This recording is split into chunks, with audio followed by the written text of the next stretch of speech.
Welcome to Focus on Art. I'm Barbara Cohen-Arr. Those of us that live in northeastern Oklahoma love Tulsa. It's a beautiful and gracious city. It has a wonderful cultural background. It's like a rich tapestry that's been made up by diverse people with diverse interests and heritage. Into that tapestry are sewn two world-class museums, a number of smaller museums that have very specific focus, and grand examples of 20th century architecture. This segment of Focus on Art is one in a special series titled Tulsa Treasures. Stay tuned.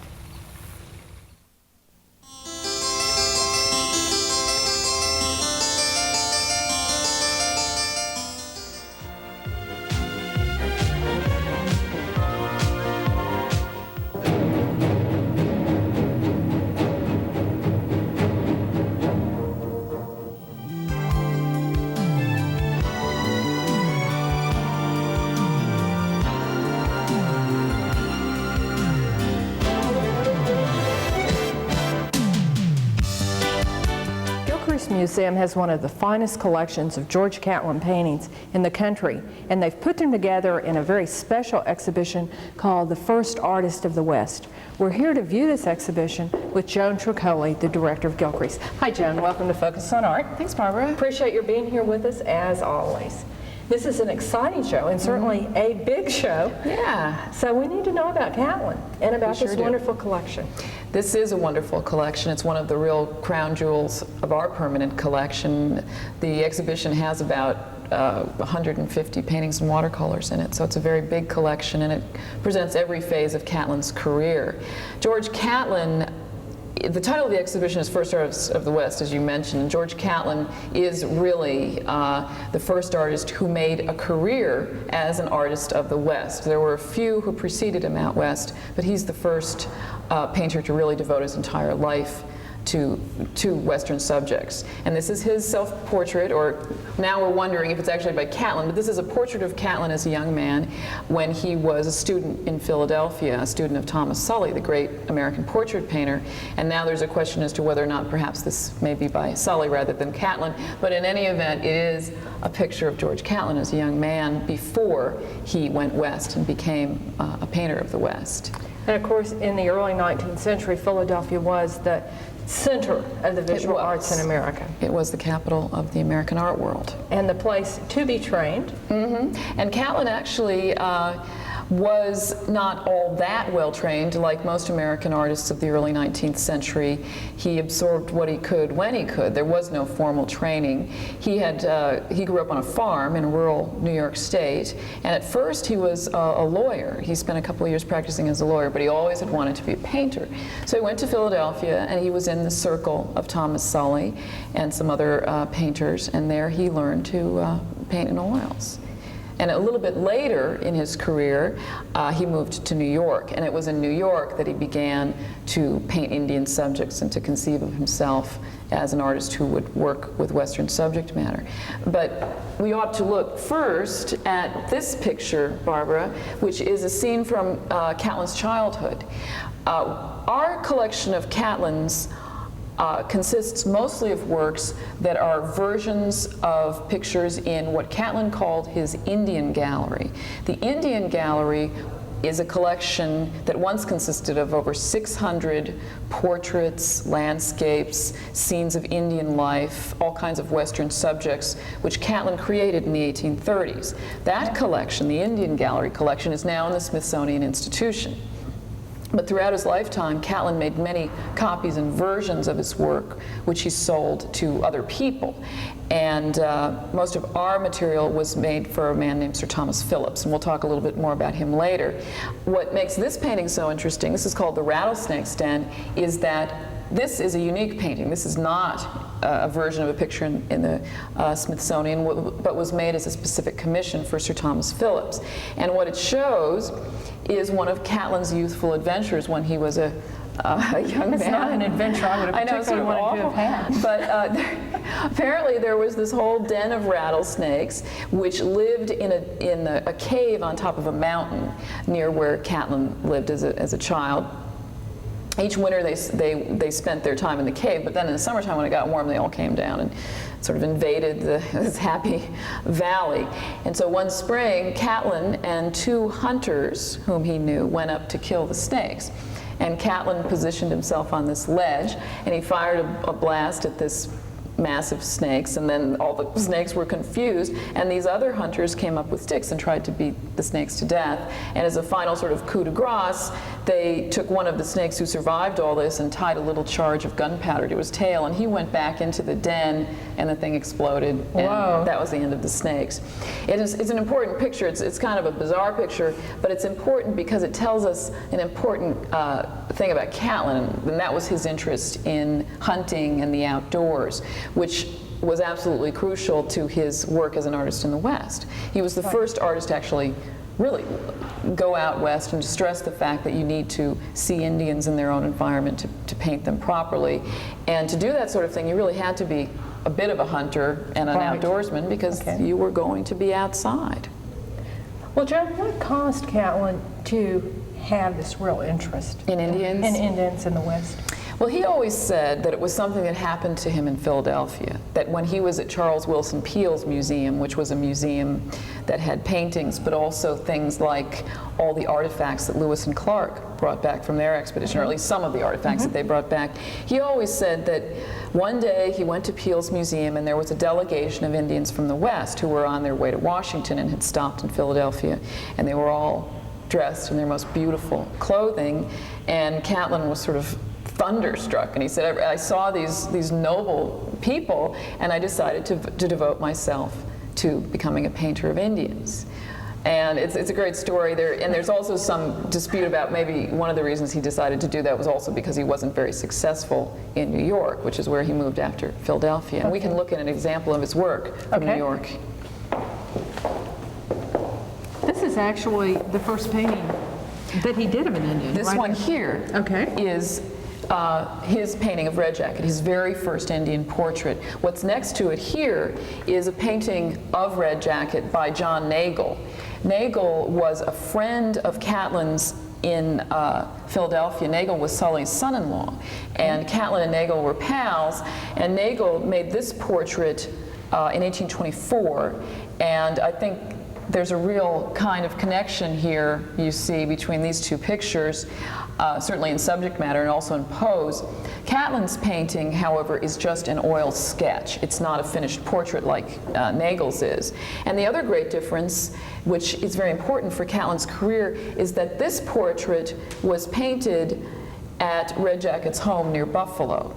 Catlin early on said, an Indian who's been transported to the East Coast for whatever reason and has his portrait painted there is not himself or herself. And so he insisted on going to see Indians in their own homes. Red Jacket, of course, was a famous Seneca chief and an orator who had played a fairly significant role during the Revolutionary War, and he got his name Red Jacket from his association with the Redcoats, the British. And during the 1820s, when Catlin painted him, he was very famous for his resistance to encroachment onto Seneca lands in upstate New York, which ultimately, obviously, failed. And so this was Catlin's first portrait subject, and this is an area in which Gilcrease really has it over the Smithsonian, because this is the first portrait and not a copy of anything earlier. And then we also have, in this show, we tried to use some other things from our collection that go with the portraits, and in this case here, for example, we have a very rare peace medal, the first American Indian peace medal, the George Washington Medal, of which Red Jacket had one, of which he was very proud. This is not Red Jacket's medal, but it's depicted in the portrait.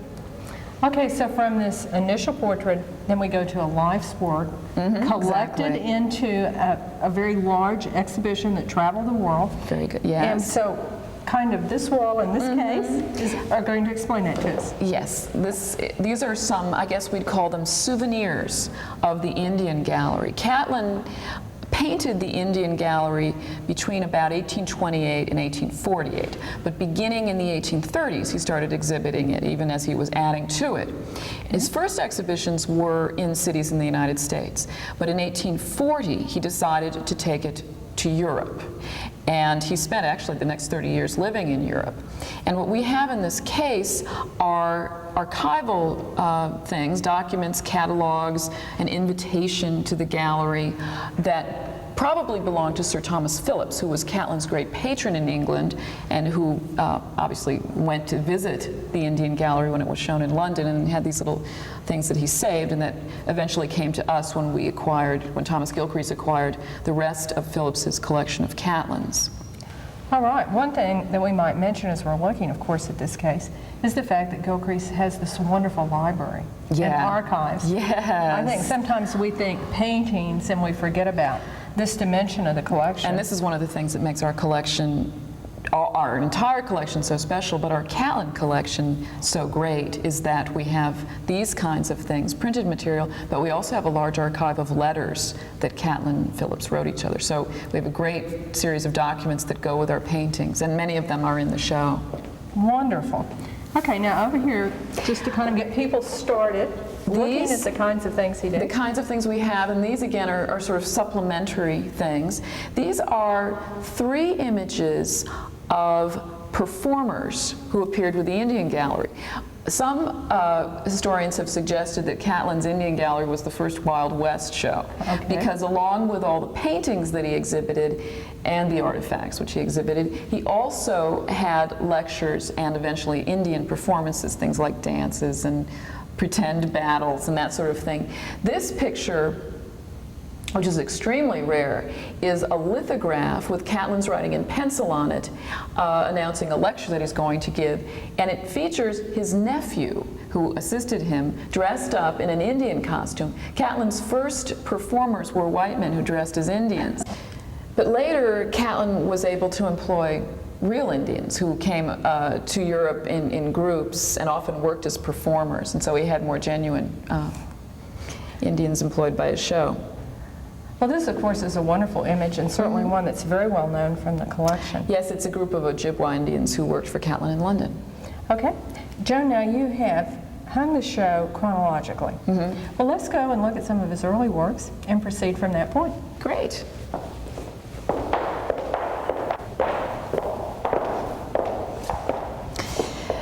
Catlin's first trip west was in 1830, and the way we've arranged the show is in correspondence with those trips. Okay. So this first group of watercolors has to do with his first series of Indian portraits, which he made around Fort Leavenworth, Kansas in 1830. And I've just picked out this particular individual because he's probably the most famous of the subjects whom Catlin treated in 1830. It's Tenskwatawa, the Shawnee prophet, who was the brother of the famous chief Tecumseh, who tried to organize a confederacy of tribes, and it's a very familiar figure in history. Many of Catlin's portrait subjects, like Red Jacket, for example, are people who were quite well known both in white and Indian society, and this is a good example of that. Okay, and of course we have a tremendous number of these portraits in the collection. We do, and one of the things that's special about our collection is that we have so many watercolors. Gilcrease is the only museum that has a large collection of Catlin's watercolors, which are quite interesting and beautiful. Here, however, is a big oil painting, however, and this is the beginning of our series of works having to do with Catlin's next trip, which took place in 1832. In 1832, Catlin traveled up and down the Missouri River from St. Louis to Fort Union, which is on the border of what's now North Dakota and Montana. And that is perhaps his most famous trip, and it's also the trip during which Catlin finally found his ideal Indians. The Indians he had seen around Fort Leavenworth had been moved from other locations, and they were very much affected by their contacts with whites. The Indians he saw in the upper Missouri country, like the Sioux or Lakota, the Mandans, the Crow, the Blackfeet, were relatively insulated from white contact, although they had lots of trading contacts with whites. But here were Indians like this young Arikara woman whose name was Midday Sun, who fulfilled his vision of what Indians should be like. Now, Catlin was not just out wandering around the West by himself. No. He usually He went was with not. another group of people, surveying parties. Often with traders. On this Okay. trip to the Upper Missouri, he went on the American Fur Company's steamboat, the Yellowstone. All right. And as we'll see as we go further, he also traveled with the United States Army on one occasion when we went to Oklahoma. But here is another scene worth looking at from that Upper Missouri trip. This is the Hidatsa village on the Upper Missouri. Catlin was very interested in the fact that these Upper Missouri Plains tribes had permanent villages, and they were farmers, they had agricultural pursuits, and he found them to be the owners of a culture that was as rich and sophisticated in many ways as white culture. And that was one of the things that he shared with the general public in his paintings and in his writings. His great hero among these Indians of the Upper Missouri was Four Bears, of whom we have two portraits. Four Bears was a chief of the Mandan tribe. In this portrait, he is shown in full dress, and he has this magnificent headdress with a long trailer and buffalo horns and ermine tails. It's just an incredible looking outfit. And Catlin, in fact, got from Four Bears this shirt, and that is now in the Smithsonian collection, and it was something that Catlin showed with his Indian gallery. Above, we have another portrait of Four Bears showing him in mourning. He's not all dressed up. He's got his hair down. He made many, many portraits of Four Bears because he was so interested in him, and he really thought he was an ideal, not just ideal Indian, but an ideal kind of person. Okay, and wonderfully portrayed. Yes, very noble indeed. And as guests come to Gilcrease to see this show, of course, you have these wonderful, this wonderful collection of headwear downstairs. That's right. They can travel. We have a few artifacts in the show, but we also have many things throughout the museum that correspond to what's in the pictures, although none of it is what is actually portrayed in the pictures. Those items Catlin kept for himself. Okay. Along this wall, we have some other scenes from that 1832 trip, which Catlin took up and down the Missouri. These are a series of landscapes. Catlin was the first Western landscapist, which is a pretty important designation. Absolutely. And even though his works are rather sketchy, they do show that he was very interested in the Western sunset and the sky and the clouds. And here we have a juxtaposition of two pictures which show the two different sides of his landscape painting, which later reappear again in works by artists like Bierstadt and Moran. On top, this is called Grassy Bluffs on the Upper Missouri, and like a number of Catlin's landscapes, it's a panoramic view of the prairies, and it's really a kind of beautiful scene. And Catlin, when he sees these kinds of vistas, he imagines later that there'll be farms and cities there, and so it's a very sort of forward-looking kind of painting. But he also sees things in the West that aren't so beautiful, like the brick kilns, which were geological features on the Upper Missouri, which were pretty strange looking. Mm-hmm. And Catlin, besides being an anthropologist, was also kind of an amateur geologist. And when he found things like this, not only did he very carefully paint them, he also wrote about what he thought their origins were. So these are the, this is kind of the weird Western landscape that you see, for example, in Moran's pictures of Yellowstone. Right. And this is the kind of beautiful landscape painting that we see, for example, in the works of Albert Bierstadt. Okay, so it truly is the beginning of Western landscape painting. Yes. Kind of both traditions right there. Yeah, Catlin did it all. Okay. Here are two pictures which I would place in the masterpiece category.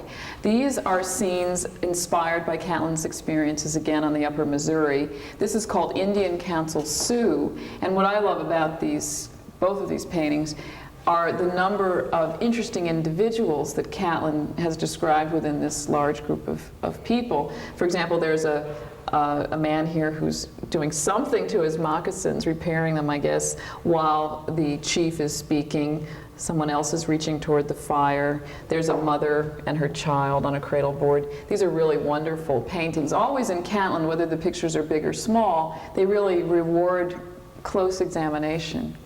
Okay, now is this kind of a summation? This painting was done in 1840? In 1847. In 1847. This represents Catlin at his most ambitious. In 1847, he was living in Paris, And Okay. he really received a lot of professional recognition as an artist. There are very famous artists like Eugène Delacroix came to the Indian Gallery. He was praised by Charles Baudelaire, who was the greatest critic of the 19th century, and he even showed in the Parisian Salon, which was probably the most important art exhibition of the 19th century. Right. So Catlin was spurred on to make these very ambitious paintings that have a lot of complexity and require a lot of care in their execution. Okay, and kind of bring together everything he learned from his earlier travels.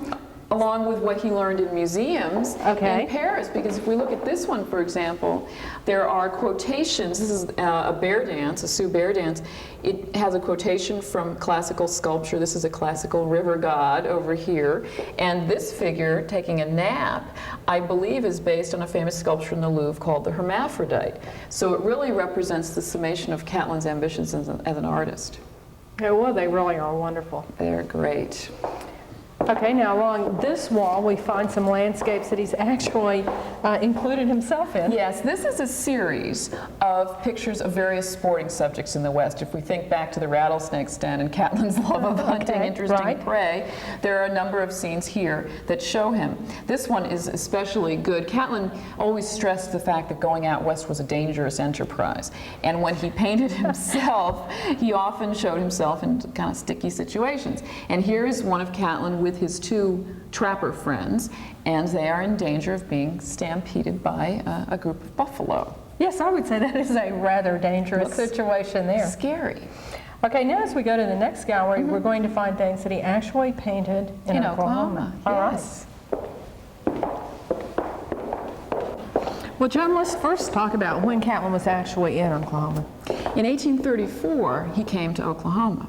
Okay. And it was a very interesting time. Obviously, Oklahoma was not Oklahoma, it was Indian Territory in 1834, and was just really getting started as Indian Territory.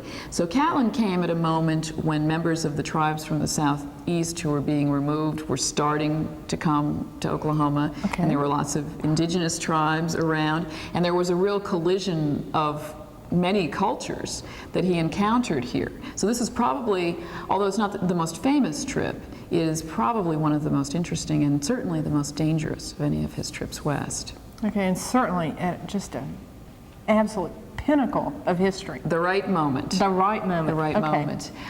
In this group of portraits, we see people who are members of what we now call the 5 civilized tribes. And this is a creek. These are both actually creeks. These portraits are among the most beautiful of Catlin's portraits. These watercolors are very finished, very finely painted. They're really little masterpieces of miniature painting by Catlin. And he did a whole series of Creeks and Choctaws and Cherokees while he was here, actually at Fort Gibson. Okay, now these were painted in the field. Well, we don't know for sure. That's a subject of discussion as to whether the watercolors, Catlin claimed that he painted his watercolors from life, but it's generally believed that they're actually copies of portraits in that original Indian gallery, which is now in the Smithsonian. As I've looked at these and done research on them for the purpose of the exhibition, I've asked myself that question over and over again. I think there are some that are certainly copies, but there are others where one could really question whether or not they were taken from life. When you look at a portrait like this one, which seems almost photographic and is so convincing in its individuality and its expression, it's hard not to believe that it wasn't taken from life. So I'm still working on that question. All right. Catlin also met, as I said, members of the indigenous tribes in Oklahoma, such as the Osage. And here is a subject which I guess will be of special interest to you because of your affiliation with Rogers State College. This is Claremont or Claremore, who was the chief of the Osage village now called Claremore, Oklahoma. Right. And he is shown, this is one of the watercolors which I believe is not from life. He's shown in a very elaborate watercolor. It's part of a series that Catlin made as a portfolio, which has now been broken up and framed individually. Okay, and this is Claremont's wife. This is his wife and baby. Catlin didn't take very many women when he was out west. The women Indians were not considered of the status to have their portrait painted. The same way as in white society, status was a consideration getting your portrait done. It was also one in Indian communities, and so many women were simply not considered to be important enough to be painted by this artist. Well, that's interesting. As we go around this corner, we go further west with these portraits. Catlin, he spent several months at Fort Gibson, and then the 1st Regiment of United States Dragoons, or the cavalry, set out from Fort Gibson to go deal with the tribes of western Oklahoma, like the Comanches and the Kiowas, who were making war upon the members of the tribes who were moving from the east, and they were trying to settle all this conflict. And the most impressive of the Indians whom Catlin saw in western Oklahoma was probably this individual, this little Spaniard, who was a Comanche. He was half Comanche and half Spanish, and he rode out to greet the dragoons on his horse, and like all Comanches was a great horseman, and it really put on quite a show of horsemanship for Catlin and the members of the cavalry division with whom he was traveling.